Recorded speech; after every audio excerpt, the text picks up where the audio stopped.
मैं आप सब से एक बार फिर रिपीट करना चाहूँगा कि पाकिस्तान पीपल्स पार्टी और MQM का जो वर्किंग रिलेशनशिप है, जो आपस में ताल्लुक है, इसका कोई वास्ता नहीं है हमारा आदम एतमाद से। पाकिस्तान पीपल्स पार्टी और MQM ने मिल के काम करना है, हर हाल में, हर सूरत में। अगर हमने कराची का तरक्की के लिए, पाकिस्तान की तरक्की के लिए अपनी मेहनत करना है,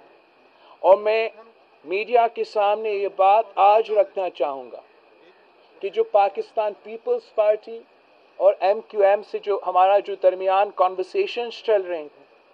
वो आज से नहीं। और यहाँ बैठे हुए लोग इस बात का तायद कर सकते हैं कि मेरा ये ख्वाहिश था, बहुत पहले ये ख्वाहिश था कि सेनेट के इलेक्शंस में भी ये मेरा ख्वाहिश था कि अगर वो वफाक में इमरान खान के साथ, PTI की हुकूमत के साथ अपना वर्किंग रिलेशनशिप था, कोalition था, तो सिंध में उस वक्त मेरा ये पेशकश थी कि हमने मिल के अगर काम कर सकते हैं तो वो उतना ही बेहतर है।